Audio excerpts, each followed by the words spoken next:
the next of the major signs, and that is the issue of Yajuj and Majuj. And the issue of Yajuj and Majuj is actually, for our modern times, I would say, one of the most, if not the most problematic of the signs of Judgment Day. And it has caused many of our youth to question, to doubt. I myself have met people that have actually left Islam because of these types of tales. And we have to be honest and frank and not pretend as if this doesn't exist. Perhaps some of you are not accustomed to hearing people speak like this, but my philosophy is different. We are dealing with the crisis of people leaving our faith, our own children, our own young men and women. And of the reasons why is that we are not answering some of these issues that they bring, and we dismiss them. And I myself have discussed many of these issues with these types of people, and one of them, not the only one, but one of them is Yajuj and Majuj. So we have to be very clear and frank and think critically even as we look at our tradition. So let us begin from the beginning. Who are Yajuj and Majuj? And what does the Quran and Sunnah say about them? The issue of Yajuj and Majuj is something that doesn't just occur in the Hadith. It is explicit in the Quran. So Allah Azza wa Jal mentions Yajuj and Majuj in the Quran. Therefore, it is pretty clear that this is not something that you can say, oh, it's only found in one hadith. No, it is found in many hadith, but even more importantly, it is found in the Quran itself. Where in the Quran? In two specific verses, only two. Only twice in the Quran, Allah subhanahu wa ta'ala mentions Yajuj and Majuj. The first of them is Surah Al-Kahf. And at the very end of Surah Al-Kahf, Allah subhanahu wa ta'ala mentions the issue of Dhul Qarnayn, Jazakallah khair. The story of Dhul Qarnayn. And Allah subhanahu wa ta'ala says, وَيَسْأَلُونَكَ عَنْ ذِي الْقَرْنَيْنِ. Now, this is an entire lecture and an entire tafsir altogether. I do not have time to go into Dhul Qarnayn and the tafsir of Surah Kahf, even though it's very juicy, maybe another time. What we do know, Dhul Qarnayn, Allah subhanahu wa ta'ala says, we gave him power in this world and we allowed him a path everywhere. And he went to the easternmost, he went to the westernmost. There are stories mentioned in the Quran about Dhul Qarnayn. He was a just king. He thanked Allah subhanahu wa ta'ala. He found people of all different types and persuasions. And then the final one that is mentioned, the final group of people, حَتَّى إِذَا بَلَغَ بَيْنَ السَّدَّيْنِ. When he came to essentially a valley, there's two mountain slopes coming here. وَجَدَ مِن دُونِهِمَا قَوْمًا. He found a group of people. لَا يَكَادُونَ يَفْقَهُونَ قَوْلًا. They did not understand Dhul Qarnayn. Dhul Qarnayn did not understand them. In other words, this was a civilization that had no middle ground. In the good old days, once upon a time, before Google Translate, how did people translate from one another? There were people, intermediaries, who had traveled to both lands. Inevitably, you would find somebody who spoke Latin and Arabic, who spoke, this language and that language. You would find somebody. Dhul Qarnayn went to such a faraway land that the language of those people and the language of Dhul Qarnayn had no middle ground. So Allah is mentioning this is a far-flung civilization from where Dhul Qarnayn came from. So how then did they communicate when there is no language? They communicated with signs. When you're in a tourist in a different land, in a strange land, and you have no language whatsoever, you are forced to communicate with your hands. And mashallah, you can communicate so much with your hands, right? When you really have to, you can figure things out. So they are communicating with their symbols, with their gestures. And so they say that قالوا يا ذا قرنين إن يأجوج ومأجوج مفسدون في الأرض. This is the first mention of Yajuj and Majuj.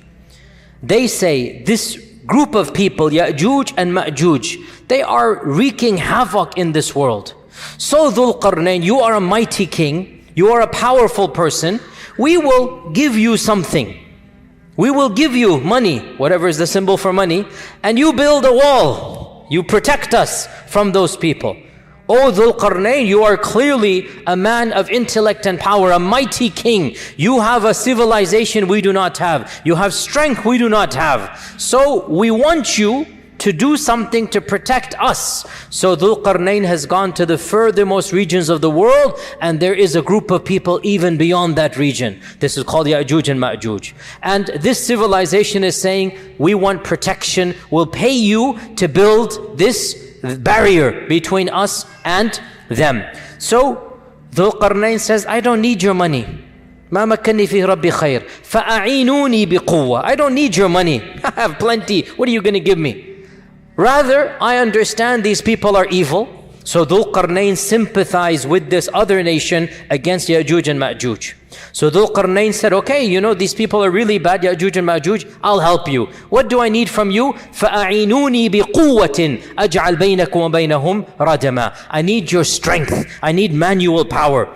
I know what to do. I have the brains for it, but I need the bronze. I need the people. So Allah Azza wa Jal then mentions that they took big bellows of furnace and iron and copper, and they made a special type of barrier, and they put these people, they used these bellows of the furnaces on a massive scale, and they made an iron barrier that Allah Azza wa Jal mentions, فَمَسْطَاعُوا أَنْ يَظْهَرُوهُ وَمَسْتَطَاعُوا لَهُ نَقْبًا. Neither could they climb over the wall, nor could they come underneath it, nor could they bore a hole between it. So it is an effective barrier.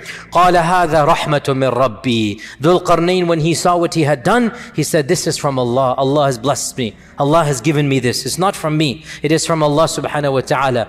Then either Dhul Qarnayn or Allah is speaking. We don't know which one. فَإِذَا جَاءَ وَعْدُ رَبِّي. Most likely it is Dhul Qarnayn or an angel or somebody is saying this. But this wall is temporary. When the command of Allah comes, then this wall will be of no use. It will be gone. وَتَرَكْنَا بَعْضَهُمْ يَوْمَئِذٍ يَمُوجُ فِي بَعْضٍ. And on that day, these groups will be like waves, just intermixing amongst one another, and the trumpet will be blown. So this is the first mention of Dhul Qarnayn, and it deals with the wall, the first mention of Yajuj and Majuj, and it deals with the wall that was built by Dhul Qarnayn. The next mention of Yajuj and Majuj is Surah Al-Anbiya verses 92 to 97. Surah Al-Anbiya verses 92 to 97, where Allah subhanahu wa ta'ala mentions in the Quran regarding Judgment Day, حَتَّى إِذَا فُتِحَتْ يَأْجُوجُ وَمَأْجُوجُ وَهُمْ مِنْ كُلِّ حَدَبٍ يَنْسِلُونَ. Until finally Yajuj and Majuj will be allowed out. Futihat. They will be allowed out, and they are going to be pouring down from every single, slope, from every mountain. They're going to be coming. وَقْتَرَبَ الْوَعْدُ الْحَقِّ. And judgment will now be asunder, will now be well close. So Yajuj and Majuj are right before Judgment Day. This is pretty clear in the Quran. فَإِذَا جَاءَ وَعْدُ رَبِّي in Surah Al-Kahf. Over here, وَقْتَرَبَ الْوَعْدُ الْحَقُّ. And the inevitable hour is coming. So twice in the Quran, Allah mentions Yajuj and Majuj, both of them linking it directly to Judgment Day, right before Judgment Day. Now, by the way, who is Dhul Qarnayn? Dhul Qarnayn is an enigmatic figure, and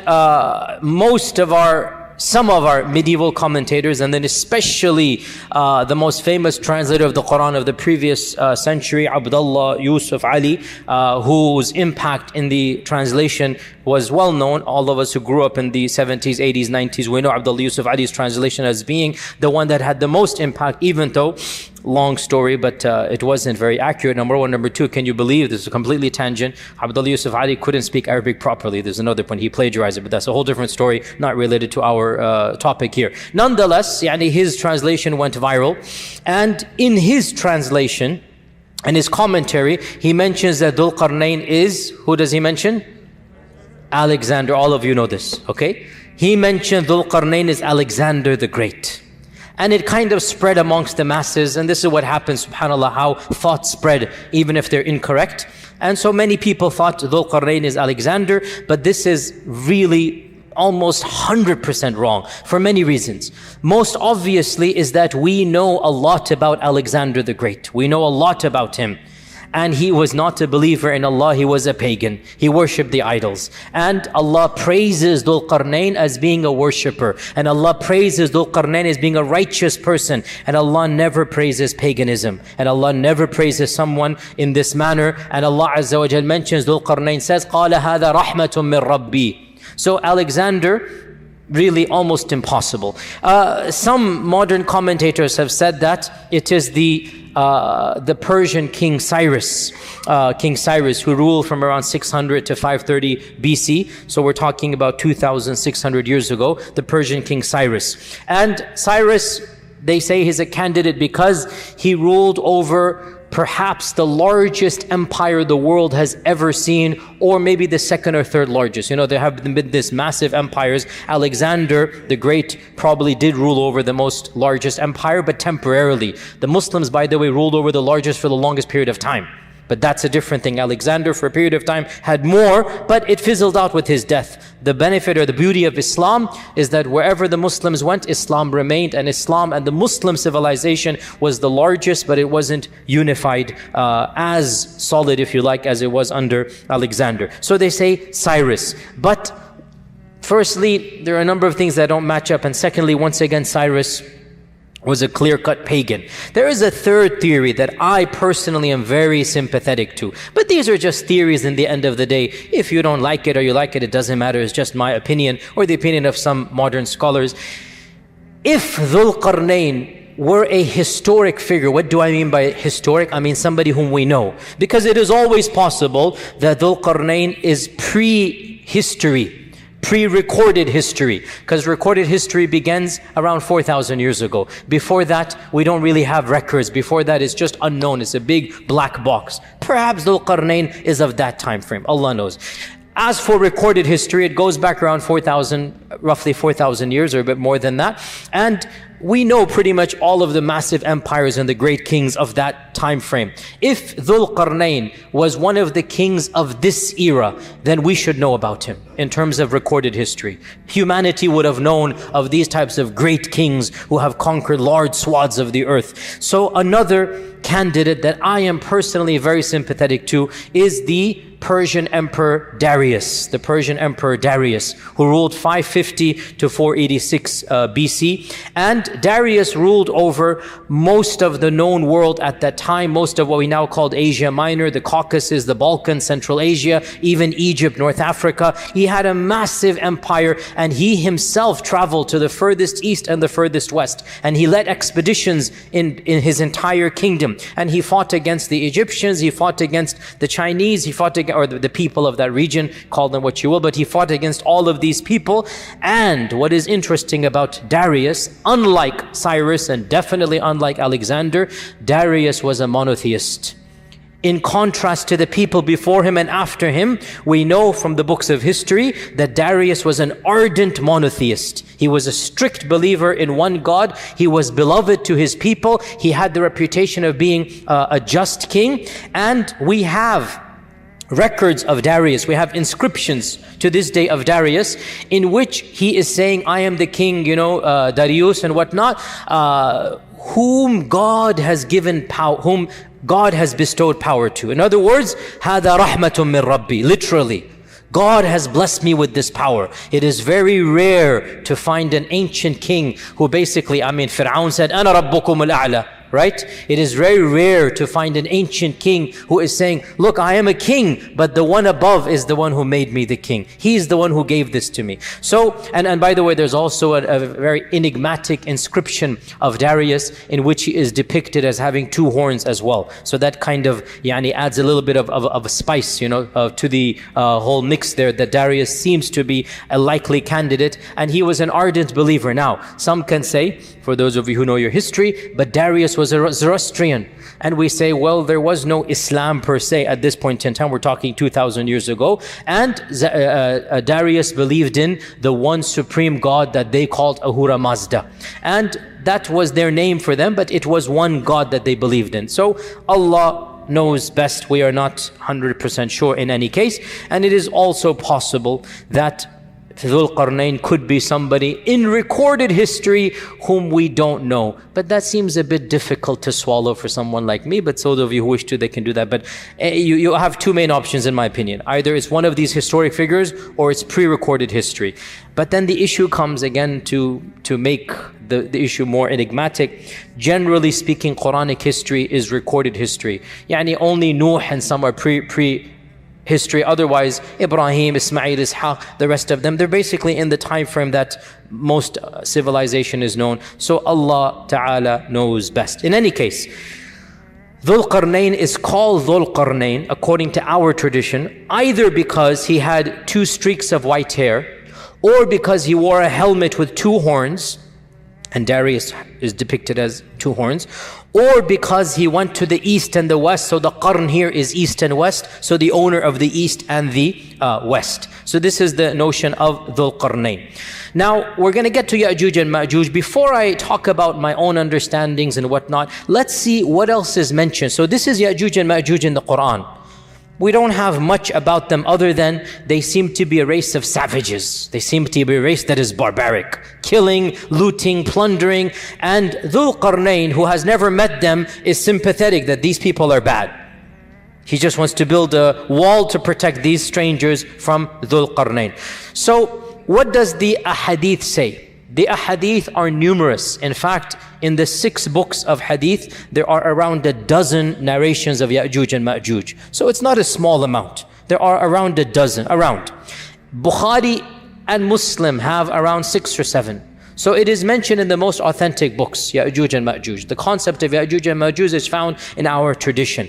And of these ahadith, is the hadith in Sahih Muslim where our Prophet ﷺ said 10 are the major signs of Judgment Day, and he mentions Ad-Dukhan, Ad-Dajjal, Ad-Dabba, the rising of the sun in the west, the descent of Isa ibn Maryam, and Yajuj and Majuj. So number 6 on this list mentions Yajuj and Majuj. This hadith is in Sahih Muslim. So he mentions Yajuj and Majuj as being one of the 10 major signs. In another hadith, Sahih Bukhari, this is the Bukhari hadith, the Prophet ﷺ, actually the Muttafaq alayh, Bukhari and Muslim, the Prophet ﷺ said that he quoted the verse in the Quran that يَا أَيُّهَا النَّاسُ اتَّقُوا رَبَّكُمْ إِنَّ زَلْزَلَةَ السَّاعَةِ شَيْءٌ عَظِيمٌ يَوْمَ تَرَوْنَهَا تَذْهَلُ كُلُّ مُرْضِعَةٍ عَمَّا أَرْضَعَتْ وَتَضَعُ كُلُّ ذَاتِ حَمْلٍ حَمْلَهَا وَتَرَى النَّاسَ سُكَارَى وَمَا هُمْ بِالسُّكَارَى وَلَكِنَّ عَذَابَ اللَّهِ شَدِيدٌ. This is the beginning of Surah Hajj, and Allah subhanahu wa ta'ala mentions in it that this is Judgment Day, that, O mankind, fear your Lord. For indeed the earthquake of Judgment Day is something to be terrified. On that day you will see people, the mother will neglect her breastfeeding child, and people will walk around as if they are drunk, but they are not drunk, but the punishment of Allah is severe. And the Prophet ﷺ quoted this ayah, and then he said that when will this happen? When will people be so terrified? When Allah will announce to the angels or to Adam that, O Adam, take the people of Jahannam to Jahannam. And so from every 1,000, 999 will go to Jahannam. The Sahaba said, Ya Rasulullah, with those odds, how can we be safe? If every 1,999 are going to go to Jahannam, how can we be safe? What is the statistical chance of us winning? And so the Prophet ﷺ said, I give you good news. For every one of you, there will be 1,000 of Yajuj and Majuj. So this hadith, which is in Bukhari, is saying the quantity of Yajuj and Majuj is astronomical, beyond what we can even comprehend. Hadith in Sahih in Musnad Imam Ahmad, that the Prophet ﷺ said that you complain that there is no enemy. Some of the younger Sahaba are wanting to have a fight. You're complaining we're not fighting, but you shall continue fighting. There will always be qital once the fitna begins. That happened in the time of Uthman radiallahu anh. There will always be fighting until Yajuj and Majuj come. So hadith is explicit that fighting will continue until Yajuj and Majuj, and then the Prophet ﷺ described them. They shall have faces that are flat, they shall have eyes that are narrow, they shall have hair that is yellowish, and they shall descend from every single plane. Now, important to note, you shall fight until Yajuj and Majuj. He didn't say you will fight Yajuj and Majuj. We will learn, we will not fight Yajuj and Majuj. Yajuj and Majuj are not fightable. Is that a correct verb? Is that a correct noun? Masdar. They are not capable to be fought. Let us be more precise and pedantic. You cannot fight Yajuj and Majuj. We will not be fighting Yajuj and Majuj. Fighting will continue until Yajuj and Majuj, which also means what? After Yajuj and Majuj, no fighting. So Yajuj and Majuj is the final frontier, after which there will be no fitan. There will be no fitan after Yajuj and Majuj. This also shows that Yajuj and Majuj will be of the very, very, very last fitan to take place, because after Yajuj and Majuj there will be no more major fitan for the Muslims. The Prophet ﷺ said as well, another hadith. So right now, what am I doing? I'm narrating to you Quran and Sunnah. I'm narrating to you our sources. Then we will pause and go back and see what we can derive from those sources. Okay, because we need to really think deeply. And in all likelihood, we will have to do a part 2 for Yajuj and Majuj, because there's a lot of material to digest and discuss. Our Prophet ﷺ said, hadith is in Sahih Bukhari, وَالَّذِي نَفْسِي بِيَدِهِ, I swear by him in whose hands is my soul, you shall continue to perform Hajj and Umrah, and you will continue to cultivate and plant trees even after Yajuj and Majuj. This hadith is in Sahih Bukhari. So in Sahih Bukhari we learn another interesting fact. Yajuj and Majuj is not the end of the Ummah. What is the purpose of this hadith? O Ummah, you will not be destroyed. O Muslims, you are going to be here, don't worry. No external enemy will eliminate you. This is a prediction, and it has been true throughout all of history, and it will continue to be true. Our Prophet ﷺ made 3 du'as to Allah, and he said, Allah gave me 2 of them and he denied me 1. Remember this? We went over it a few weeks ago. The second one was, O Allah, do not allow my ummah to be destroyed by an external enemy. And Allah said, I've given it to you. Never will an external enemy decimate and eliminate the ummah, even if they eliminate parts of the ummah. The whole ummah will never be gotten rid of by an external enemy. So the Prophet ﷺ is giving good tidings. You're worried about the Quraysh, you're worried about this and that, don't worry. I am telling you, I swear by Allah, not only will you survive, you will do Hajj and Umrah. You'll retain your religion. And you will cultivate, you'll retain your dunya. Even after Yajuj and Majuj. So, even Yajuj and Majuj are not the end of Muslims. There shall be Umrah and Hajj, and there shall be cultivation and planting even after Yajuj and Majuj. So this is another interesting thing that we derive. In another hadith, muttafaq alayh, Bukhari and Muslim, the Prophet ﷺ entered in upon some of our mothers, some of his wives, and he was agitated, he was concerned, he was worried. And he put his finger and his thumb together in a circle. He put his finger and his thumb in a circle.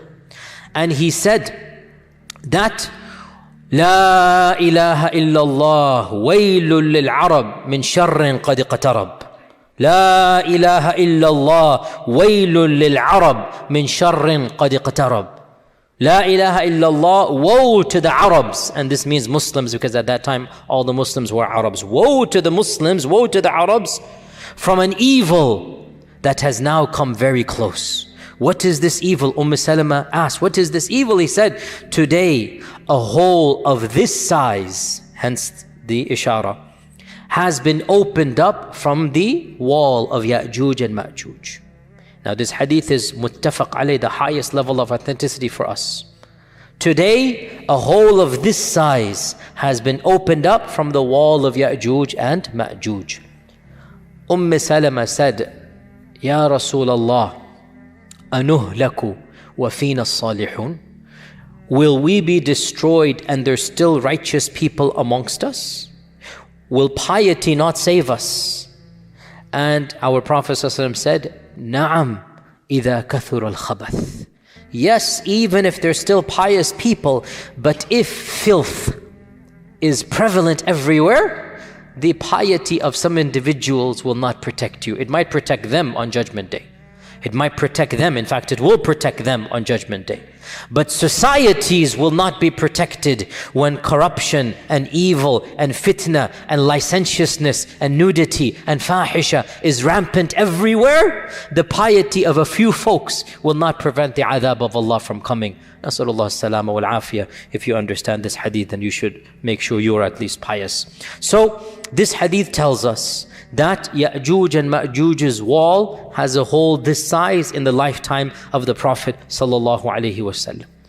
Hadith in Tirmidhi, in which Abu Hurairah narrates that every single day Yajuj and Majuj try to dig out.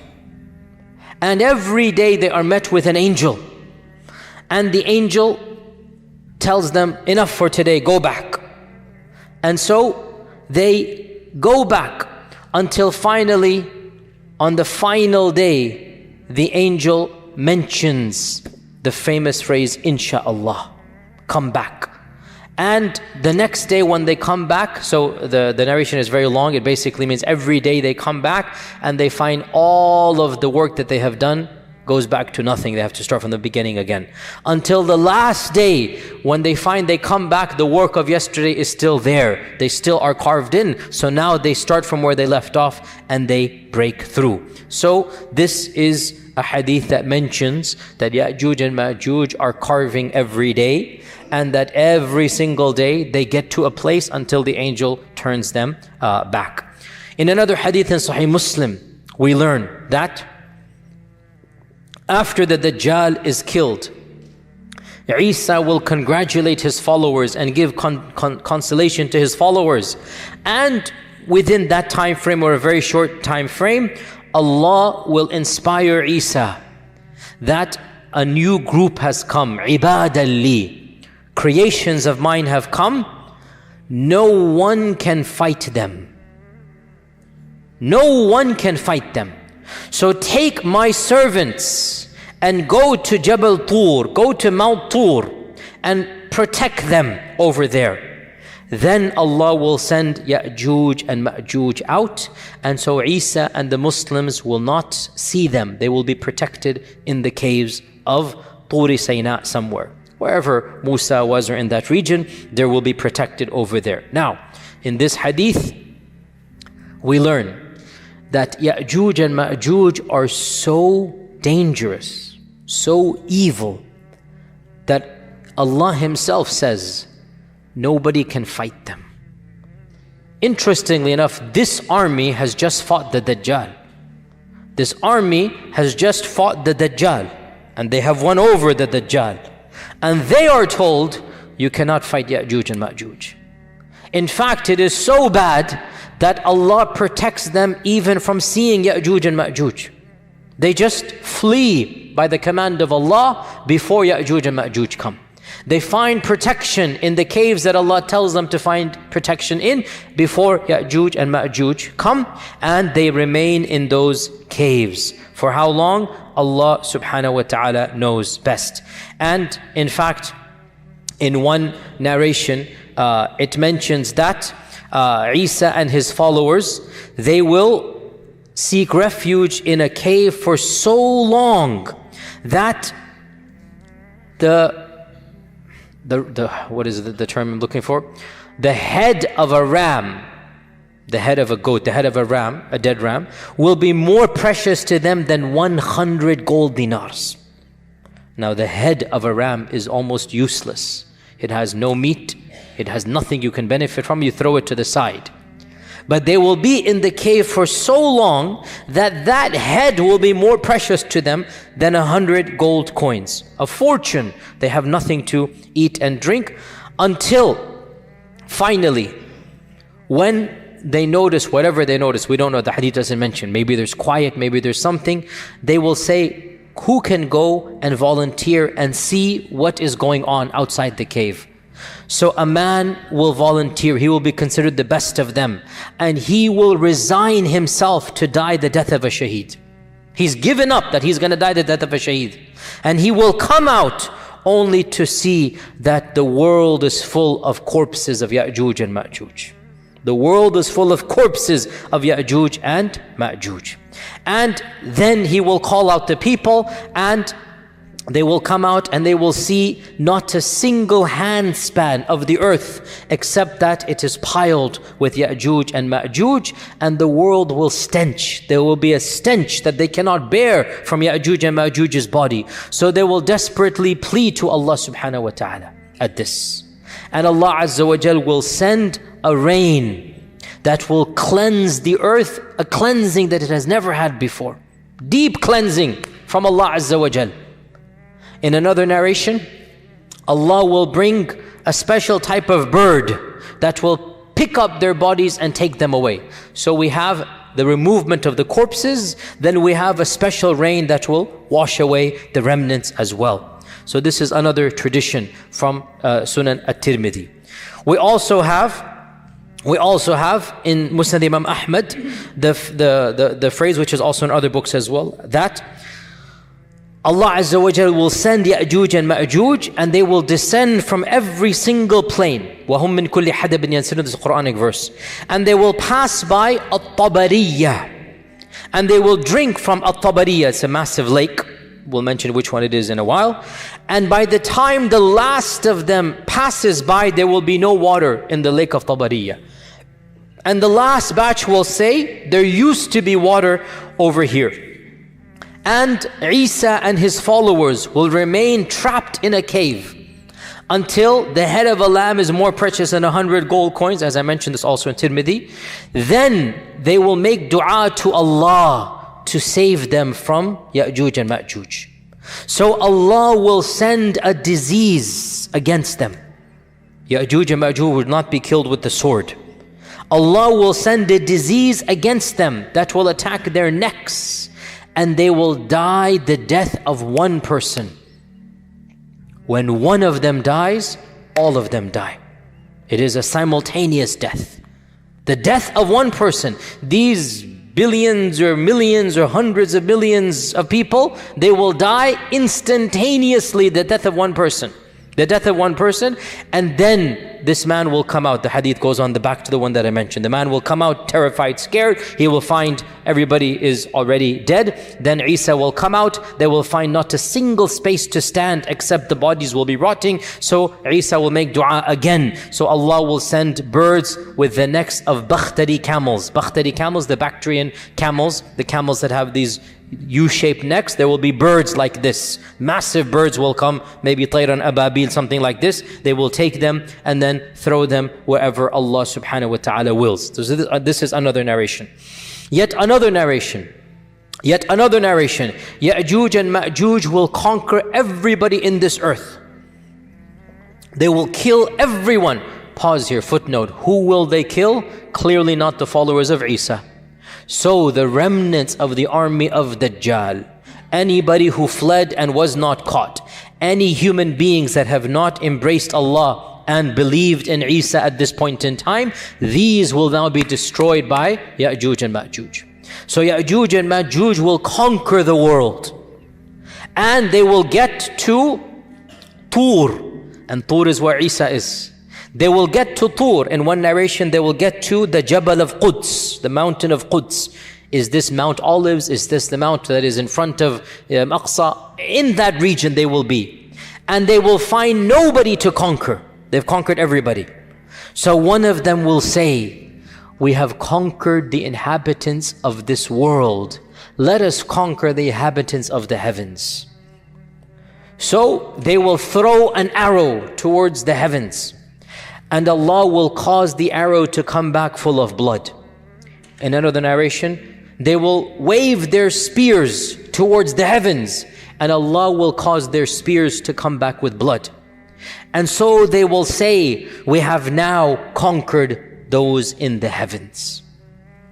Then Isa will make the dua, and then they will be destroyed. Now, this lake Tabariyah, most of our commentators mention that this is the Lake Tiberias, the Lake Tiberias.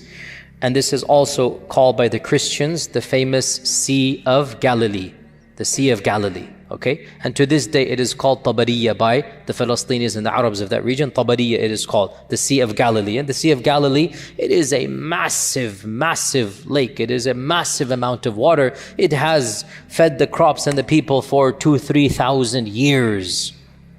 What group is Yajuj and Majuj that in one generation, that lake which has given mankind water for 2,000-3,000 years will be gone? Think about that. How much will this group drink? How much will they, I have seen Tabari, like many of you have been to the Sea of Galilee. If you go to that land, you see it. It's like a mini ocean. That's why it's called the Sea of Galilee. It's like a mini ocean, even though it's not a sea technically, but it looks like it. It's massive. You can barely see. You can see, but you can barely see the end. This all water will be gone in one group? How? Think about this. It's very strange. How can it go? But this is what the hadith says. Also, what type of enemy is this? That the people of Isa haven't even seen them. What type of enemy that they cannot physically even fight them? Are they not humans? We're going to come to this.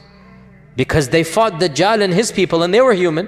What is going on here? That they are not even seeing them. The man who's going to go see them is thinking he's going to die just by looking at them.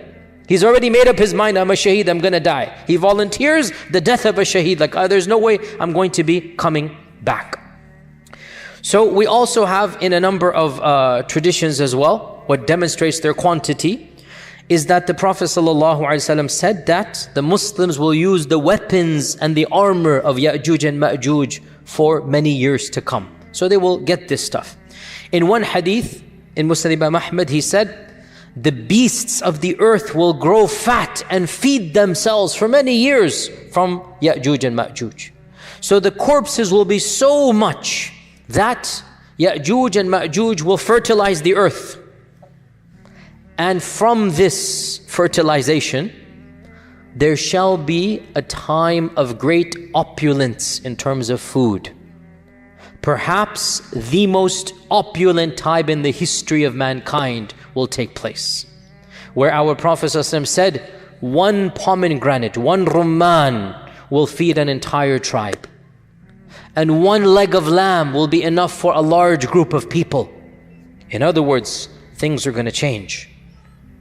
Small quantities, or maybe it's not small. Maybe the rumman will be a massive amount. Maybe things are going to change. And again, we're going to come back to these interpretations because they're all cryptic phrases and perhaps we can rethink through them, if only to save the iman of our young men and women who are rethinking through these things as well.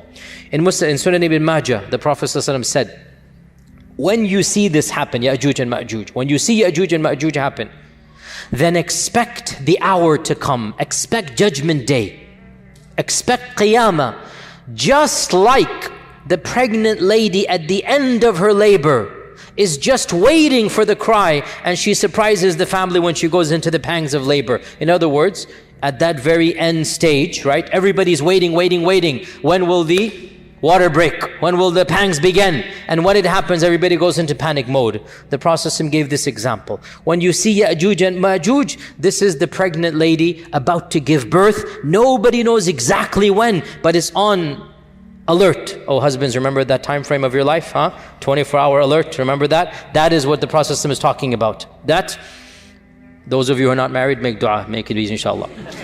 That, at that time frame, you're just waiting. When is it going to happen? You're anxious. What's it? So the Prophet is giving a metaphor that every family knows this. That time frame is tense. You don't know, you're expecting. So the Prophet said, when you see Yajuj and Majuj, that's the time frame. Just like that pregnant lady will be given birth at that time. Now, what do our classical scholars say about Yajuj and Majuj? So, firstly, is the term Arabic or is it non-Arabic? Our scholars, some of them said that the term is Arabic and it comes from ajja. Ajja ya'ujju ajjan. So, ajja means to kindle fire. Ajja means when the fire spurns outwards. However, in my humble opinion, it is not sound to read in Arabic meanings to proper nouns that are found in the Quran and Sunnah.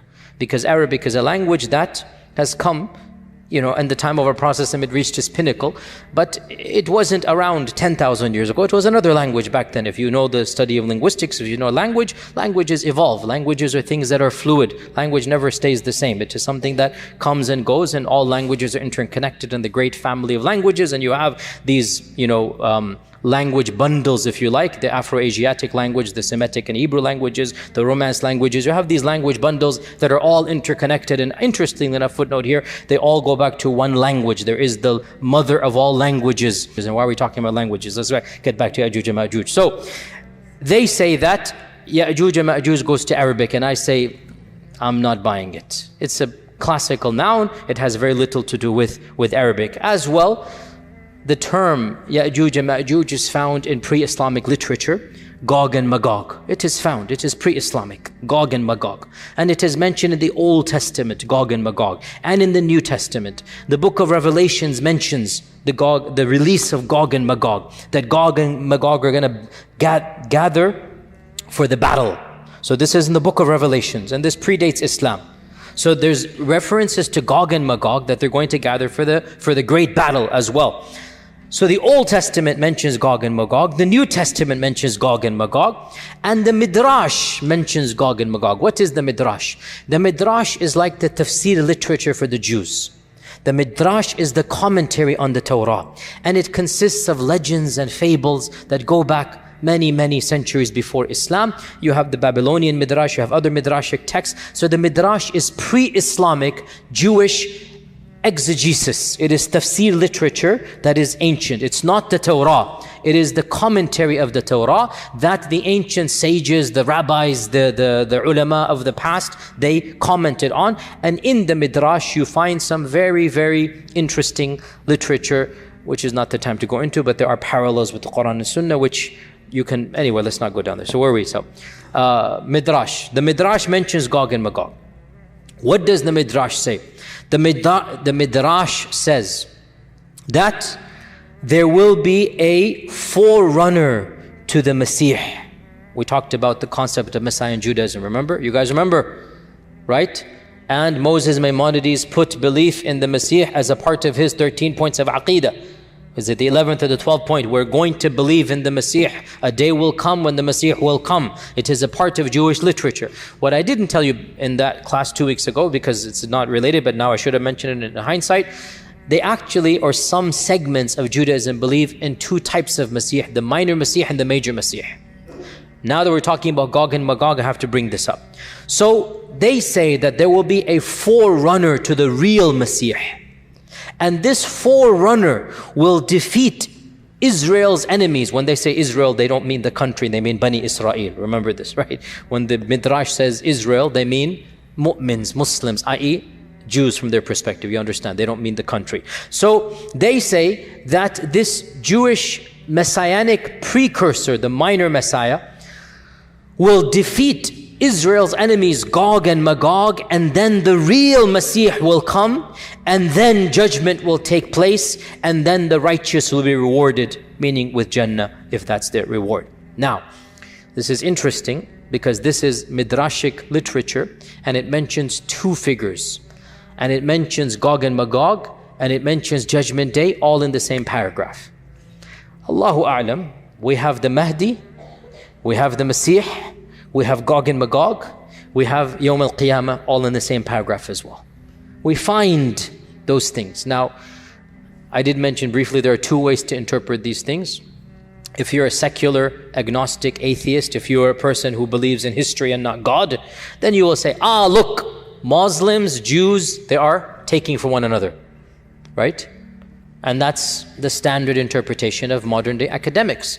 The Great Flood is a myth that transcends all civilizations according to modern historians. As I had mentioned, I think earlier, the Great Flood is a myth. I'm saying as a secular historian, it is a myth that transcends all civilizations. Every civilization believes in a Great Flood. You can analyze this and say, okay, this means it's a common folklore literature. The Old Testament has it, the Quran has it, native Indians has it, the Aborigines have it. So there is a myth of a Great Flood. Or you can flip it around 180 degrees and you can say the reason why all of these civilizations have the myth of the Great Flood is because it's not a myth, it's a fact. You can flip it around, and that's what we would do. So the fact that the Midrash mentions the pre-Messiah, Gog and Magog, the Messiah, Qiyamah, and Islam mentions it, could be the source is the same. Maybe that's why there's so much parallel between the two. So Gog and Magog is mentioned, we said, in the Quran and Sunnah. It is mentioned in the Old and New Testament. It is mentioned in Midrashic literature. How have our historians understood Gog and Magog, Yajuj and Majuj? Ibn Kathir mentions, let's try to finish this up today because I don't want to go too late. Ibn Kathir mentions that Yajuj and Majuj are from the children of Adam. They are Bani Adam. They are not an alien species. They are flesh and blood like us. And some of our early historians, and this is not Quran and Sunnah, this is just folklore and history, they say Yajuj and Majuj goes back to Yafith ibn Nuh. Yafith ibn Nuh. Now, this motif is biblical and it is found in the Tabi'un. It's not in the Quran and Sunnah. It is biblical and we find it in our early history. And that is that Noah had 3 sons. Sam and Ham and Yafith. This is a common motif that is found in the Old Testament. It is something that the Semitic races believe in, and it is found not in the Quran, not in the Sunnah, but in where? Early Islamic historical traditions. Which is why we don't necessarily have to believe in it. If it was the words of Allah and His Messenger, سَمِعْنَا وَأَطَعْنَا. If it's the word of a tabi'i, or even a sahabi, because this is history and it's not ilm al-ghayb, we don't have to accept it. So this issue we find it in the Tabi'un, that Noah had 3 sons. Sam, Ham, and Yafith. And from Sam, we get the Semitic peoples, the Arab and the Hebrew race, and also according to this interpretation, Faris and Rum, the Persians and the Romans, right? Hence why, again, bit of a tangent. Problem is I love these tangents and I don't have time. See, that was a bell. Don't go into these tangents here, huh? Back in the 1910s, when there was race laws in America, there were race laws in America. Hitler got his race laws from America, by the way. A tangent upon a tangent, there you go. There was a problem. How do we classify Arabs? How do we classify Arabs? How do we classify Desi log? A Hindu sued in the Supreme Court. And he argued, I'm not making this up. You can look this up, a famous case. I forgot the title. Singh versus this. No, it wasn't Singh. I'm joking. That was just a joke. That was a scrap that. But it was a Supreme Court case. Supreme Court case. And he argued that he argued he's Aryan. Aryan mean Caucasian. In fact, he said, I am the Asli Aryan. You guys are Naqli Mal. I'm the real guy. And he used these race theories. And from this as well, Middle Easterners said, well, we are Caucasians. We are the descendants of Sam. They brought in the Bible. We are this. So this is now a theory that they had. And that is why to this day, some people say if you're Arab or Desi, you're technically Caucasian. And in fact, all of this is a little bit antiquated, to be honest. These views and whatnot, they don't add up scientifically. So all of this is anyway. But the point is, this is the notion that Sam is Semitic. And Ham is the father of the Barbar and the Qibt and the Sudan. So African peoples, Ham. And Yafith is the father of the Atrak and the Slavs and the Yajuj and Majooj. So the Russians and the Mongolians and whatnot are Yafith. To be brutally honest, this entire trope smacks of racism. And it's not found in the Quran and Sunnah, and it seems to be biblical, and it seems some of our early commentators copied and pasted from the Old Testament, which is actually very common. There's a genre called Israeliyat, where some of our earliest scholars, they would study the Midrash and they would study the Jewish folklore. And at that time, the Jewish folklore was considered to be a civilization worthy of admiration and respect. So they would take this and then speak it in Arabic to the masses, and the people would think that this is a part of Islamic folklore, even though it is coming from the Midrash. And this is well known, but I'm not inventing this up. It's called the Israeliyat. Look this up. So Allah knows best. I am very skeptical of all of this in any case. So Ibn Kathir says they are the children of Yafith. That's what I'm trying to say. All of this was that. And this is the standard interpretation of the majority of our medieval scholars. The fact that Yajuj and Majuj are Bani Adam, it seems pretty clear from our tradition. Bani Adam means human beings.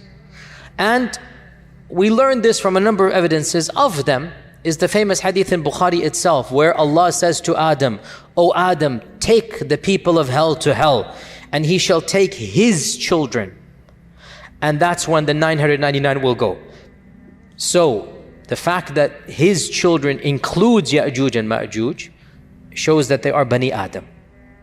Okay, now we have some really bizarre interpretations that are found in our books. And again, we have to be a bit more discerning. Just because it's written in Arabic doesn't mean it's the gospel truth. Pun definitely not intended. Just because we find it in an ancient book doesn't mean anything. We find ancient books written in our tradition that mention bizarre stories, truly mind-boggling. Some of the earliest books like Ka'b al-Ahbar and others. And there is a tradition found that once Adam had a wet dream and his fluid fell on the earth, and that earth sprouted forth and it became Yajuj and Majuj. So we find this in our folklore, and we find it in respectable medieval books. And that's why, dear Muslims, we do need to be critical of our own tradition. We do need to be. Our ancient scholars were not infallible. We respect them, wallahi we do. But they were people of their time and place, and we need to look at it in our time and place and be cognizant of their humanness as we are cognizant of our humanity as well. So this is also found that Yajuj and Majuj are Bani Adam but not Bani Hawa. Go figure. In any case, getting back to Yajuj and Majuj, time is so limited, I have so much to say. Let's see if we can summarize this. To be brutally honest, standard medieval interpretation of Yajuj and Majuj is the following. This is what you find in Ibn Kathir. You find it in the tafsir literature of As-Samarqandi and of Al-Tha'labi. And basically, this is the mainstream interpretation for our classical and middle ages of Islam. Ever since the beginning of writing tafsir, let's say 300-400 Hijrah, up until pre-modernity, up until going to CE 1800s or whatnot. If you look at any book of tafsir, any book of history, the notion was the following. Yajuj and Majuj are a bizarre, exotic tribe in the nether regions of the world that have been trapped by Dhul Qarnayn thousands of years ago, and they're still trapped to this day. And quite a few medieval historians have reported that I know of a friend of mine who traveled to the end of the world and he saw with his own eyes the wall of Yajuj and Majuj. We find this in respectable Islamic books.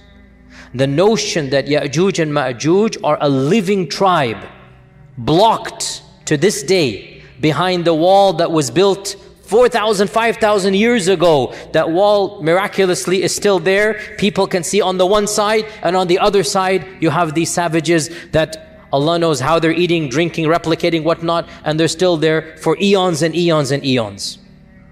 This is the standard interpretation of our scholars of the tradition, not of the Quran and Sunnah. You understand what I'm going to get at, okay? We don't blame them. In their time frame, the world was unexplored. In their time frame, nobody traveled the world. The reason why Marco Polo became famous and Ibn Battuta became famous was because they traveled half the world. That's it. And they became world famous because they did what nobody had done. They simply went from one side of the known civilized world to the other side, and they came back. Marco Polo to Naples, to Italy, or to Sicily, wherever he was. Naples or Italy, where was he? And Ibn Battuta to Tunisia, where he was from. So people didn't travel. And folklores and legends were very common, and it was easy to believe these types of things. That there is this nether region of, and you know, if you read, by the way, even Ibn Battuta, by the way, you find bizarre fables. You find belief in mermaids, and you find weird creatures and whatnot. This is what he believed. He really believed that there are races and aliens, or not aliens, but you get my point. This is the notion of his time. Marco Polo as well, he believes these types of things. So it's not surprising that our medieval scholars believe this type of stuff. Now, obviously, dare I say, anybody who knows science and geography and modern civilization, you cannot believe that there is a tribe for 4,000 years trapped behind a wall. I mean, if you believe this, that's your position. I cannot believe it. I find this very difficult to believe. So this has led people to do multiple things. We have 20 minutes left. I have to wrap it all up now, subhanAllah. The first interpretation, which is the standard interpretation of medieval Islam, is that, okay, maybe there are places in the world that are undiscovered. Maybe there is a race of people locked up behind the Caucasus Mountains or in Mongolia or whatever, and they're still over there. And Greenland, Greenland, interesting. How would Dhul Qarnayn get to Greenland? Because he's traveling. فَأَتْبَعَ سَبَبًا. He didn't go on a ship, he walked on a road. So that kind of, it's not the Bermuda Triangle, no. But many Muslims still believe this. I have nothing to say to this. If you believe it, I have nothing to say. I don't believe it, is all I'm trying to say. I'm not trying to dismiss any person's belief, and this is the belief of medieval scholars. If you still believe that there's a big wall that is lasting for thousands of years, and by the way, no human structure is that fortified for 4,000 or 5,000 years that nothing happens to it. Even the Great Wall of China needs to be built up or whatnot. I mean, it doesn't work that way. But anyway, if you believe, and anyway, so this is, what can I say? If you believe it, you believe it. I am somebody who, what can I say? My mind doesn't believe this. Others have said, we need to reinterpret Yajuj and Majuj metaphorically. And this goes back to another thing that I kept on stalling when we talked about the Dajjal, because I wanted to talk about it with Yajuj and Majuj. And that is this newfangled interpretation, and it is newfangled, you do not find it in pre-modernity. This is a very modern interpretation. It only begins in the 60s and whatnot, and it has now become common, very common, so much so that many famous people, many mainstream people are explicitly or implicitly saying it in this land and in some islands in the Bermudas as well. There's a famous person who's well known for this type of theory, no names mentioned, it's not my philosophy to mention names typically, where they say Dajjal and Yajuj and Majuj are symbolic. Symbolic. It's not an entity. Dajjal is, he will say, globalization. And Yajuj and Majuj, they might say Russia and America, the superpowers. And honestly, I mean, okay, jokes aside, I admire the fact they're trying to salvage the tradition, because they understand that mainstream interpretation doesn't make sense. So they're trying to salvage the tradition, and they say, you know what? Dajjal is a demonic force. Dajjal is a global empire. Dajjal is the new world order. Then you get into the triangle and the eye and this and that, and the whole rabbit's hole begins. You can now, once you go down the rabbit's hole, make dua, there's nothing to be done once a person goes down that hole. What can I say? If a person believes this as well, the problem comes. The same traditions that you get the concept of Dajjal from, those same traditions tell you a lot about the Dajjal. So you can't pick and choose and reinterpret everything. Either you reject Dajjal in totality, which some progressives and modernists have done. Dajjal is not mentioned in the Quran. They reject all hadith. So they say, khalas, let's be done with. And they reject Yajuj and Majuj hadith. So they say, well, the Quran just mentions 2 tribes, so they're going to come, some races will come and have a big war. Fair enough. If your principle is you're going to reject hadith, that's not ours. If your principle is no hadith, then you can derive an entire interpretation that is independent of mainstream Sunni Islam, and be gone with it. But the deal of these folks is they claim to be Sunnis, and they are popular in Sunni circles, and they are trying to metaphorically reinterpret these traditions. And we say that I don't think in this case you can have your cake and eat it as well. It's nice too. I love to have my cake and eat it as well. But in this particular case, I don't think it is methodologically sound. Because the same traditions that tell you about Dajjal, tell you about Yajuj and Majuj, they have all of these details we mentioned. And it's pretty vivid, the impression given, right? Dajjal will be killed by Isa, one-on-one. The blood of the spear will be shown. It's clear. Yajuj and Majuj, the corpses will be piled up. I mean, those same traditions mention what we have just mentioned. So I'm not too sympathetic to this reinterpretation as well. Is that clear? I personally don't buy it. A third interpretation, and this became common. The first person I know who said this was back in the 50s. Maybe reformed, but at first I know, back in the 50s. He said that Yajuj and Majuj are the Chinese race. And the great wall that was built by Dhul Qarnayn is the wall of China. And this notion spread as well back in that era, because he as well, the scholar, again I grant him credit that he realized the traditional interpretation doesn't make sense. So he said we need to rethink through this. So he attempted to rethink through, and frankly for his time and place it was a bold move, because he was criticized by mainstream Sunnism. Mainstream Sunni scholars said no, we believe in this and that, but he wanted to again salvage the tradition. Of course, what is the problem with believing that Yajuj and Majuj are the Chinese folks and the Great Wall in the Quran is the Great Wall of China? What is the problem with, where does one begin? There are so many problems with this interpretation. I mean, of the problems of this interpretation is that we know exactly who built the Great Wall. And he wasn't a believer in Allah. Jin Shu Shuao, he wasn't a believer in Allah, the famous emperor. He was one of the pagans of the, Shinto, whatever religion it was. And the Great Wall was actually built to protect the Chinese people from within, not from without. And the Great Wall is not a barrier that is impenetrable. People go in and out all the time. In fact, gasp, shock, I myself have gone in and out of the Great Wall. I in fact did a video that went viral 2 years ago. I took a group to China 3 years ago.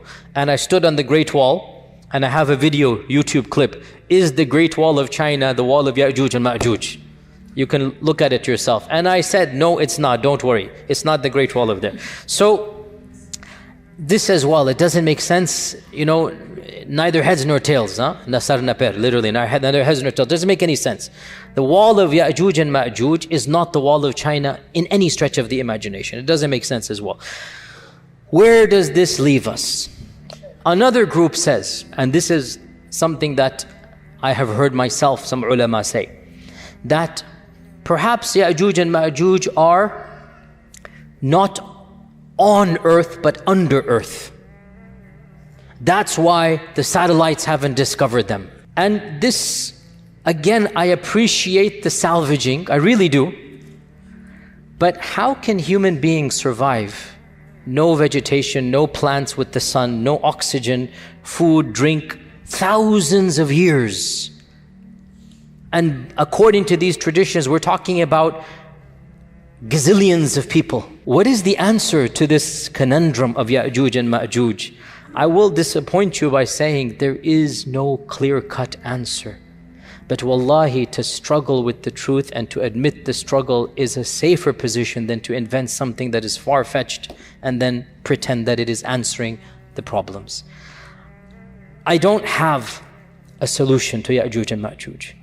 I am personally skeptical, maybe because of my own upbringing and I have a degree in engineering. I understand mathematics and chemistry and geology, and I just find it. Now, you can quote back, Allah ala kulli shayin qadir. And I say, indeed, Allah ala kulli shayin qadir. But are we obliged to believe that Yajuj and Majuj are billions of people under the earth? This is my point. If the text told us explicitly, sami'na wa ata'na. But when the texts don't tell us this, can we rethink through and say this? So I conclude with two opinions. The first of which is plausible, the second of which is even embarrassing to mention, but I will mention it. As for the plausible one, Allah knows best.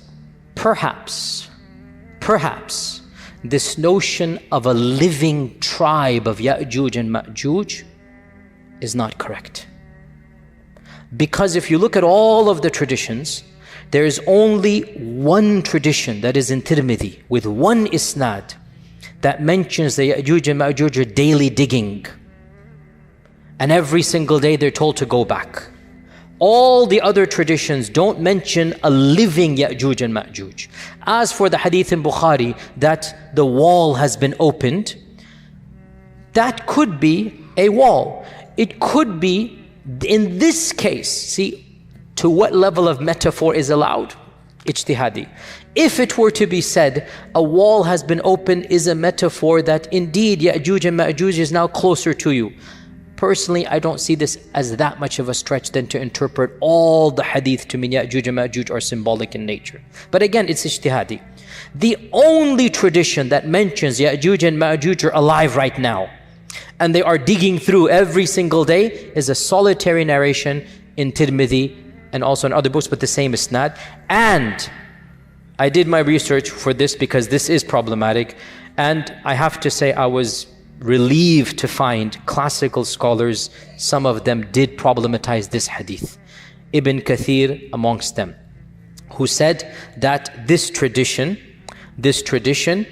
seems to be it's an illah or a hidden defect, that it is not from the Prophet ﷺ. It might be coming from the Israeliyat, because Abu Huraira also studied with Ka'b al-Ahbar. Ka'b al-Ahbar was the son of a rabbi, and he would narrate Israeliyat, and Abu Huraira would listen to him and narrate, and one of the students of Abu Huraira assumed it to be from the Prophet ﷺ. This is Ibn Kathir saying this, not me.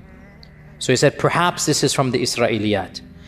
And this is what I firmly believe, simply because it is highly problematic to posit that there are billions of people somewhere in today's world clawing away. So the first interpretation, which is posited by a group of people, let's just leave it like that. A very wise person once said, let's just leave it like that.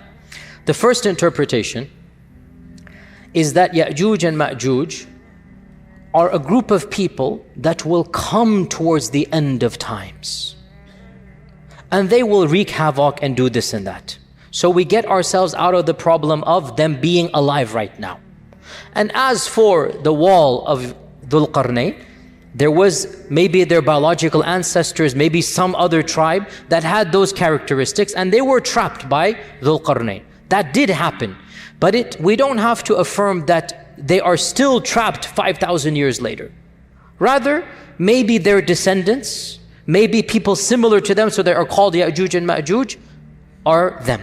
This is the first interpretation. And I am very sympathetic to it, and it solves many of our problems.